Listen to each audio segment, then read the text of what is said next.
அஸ்ஸலாமு அலைக்கும். Welcome back to my channel. இன்றைக்கி நம்ம வீடியோவில் வந்து காட்டில் சமைச்ச சிக்கன் கிரேவி வீடியோ தான் இன்றைக்கி பார்க்க போகிறோம். இந்த சிக்கன் கிரேவி வந்து என்னோடய ஃப்ரெண்டு ராஜி தான் செஞ்சாங்க. அந்த கிரேவி வந்து எப்படி செய்யலாம் அப்படின்றத இப்போ நம்ம வீடியோவில் பார்க்க போகிறோம். இப்போ வாங்க நம்ம வீடியோக்குள்ளே போகலாம். அன்றைக்கி நாங்கள் சிக்கன் கிரேவி வந்து விறகடுப்பில் தான் சமைச்சிருந்தோம். 2 கிலோ அளவுக்கு சிக்கன் கிரேவி பண்ணியிருந்தோம். அதுக்கேற்ற மாதிரி ஒரு பாத்திரம் எடுத்துக்கிட்டு அதில் வந்து 1/4 லிட்டர் அளவுக்கு ரீஃபைண்ட் ஆயில் சேர்த்துருக்கோம்.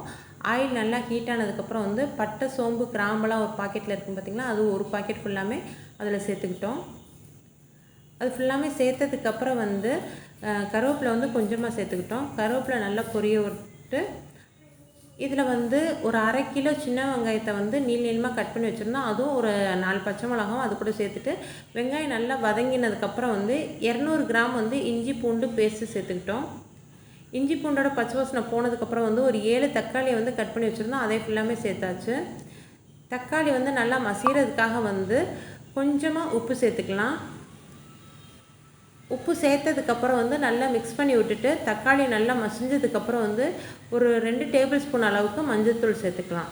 மஞ்சள்தூள் சேர்த்ததுக்கப்புறம் வந்து நல்லா மிக்ஸ் பண்ணி விட்டுக்கோங்க.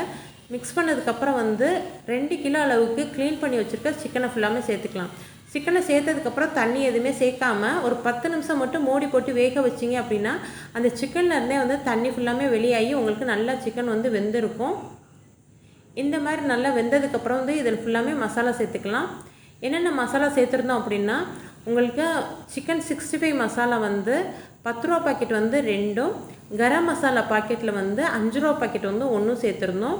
காரத்துக்கு வந்து ரெட் சில்லி பவுட்ரு வந்து 2 டேபிள் ஸ்பூன் அளவுக்கு சேர்த்துருந்தோம். உங்களோட காரத்துக்கு ஏற்ற மாதிரி பார்த்து சேர்த்துக்கோங்க. இந்த மசாலா எல்லாம் சேர்த்ததுக்கப்புறம் வந்து ஒரு 15 நிமிஷம் மட்டும் குக் ஆகினா போதும். இந்த மசாலா எல்லாமே வந்து சிக்கனில் வந்து ஆட் ஆகிற மாதிரி வந்து நல்லா மிக்ஸ் பண்ணி விட்டு மூடி போட்டு நல்லா வந்து வேக வச்சுக்கலாம். இப்போ பாருங்கள் நல்லா வெந்துருச்சு. ஃபைனலாக வந்து கொஞ்சமாக மல்லி இலை தூவிக்கலாம். மல்லி இலை தூவிட்டு நல்லா ஒரு தடவை வந்து நல்லா மிக்ஸ் பண்ணி விட்டுருங்க. மிக்ஸ் பண்ணி முடிச்சுட்டு அதை மூடி போட்டு மூடி வச்சிடலாம். நம்ம எப்போ சாப்பிட்றோமோ அப்போ எடுத்து சர்வ் பண்ணால் சூப்பராக இருக்கும். ஓகே ஃப்ரெண்ட்ஸ், இந்த வீடியோ எப்படி இருந்தது அப்படின்றத மறக்காமல் கமெண்ட்டில் சொல்லுங்கள்.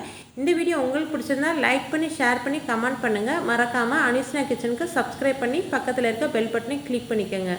ஓகே, பாய்.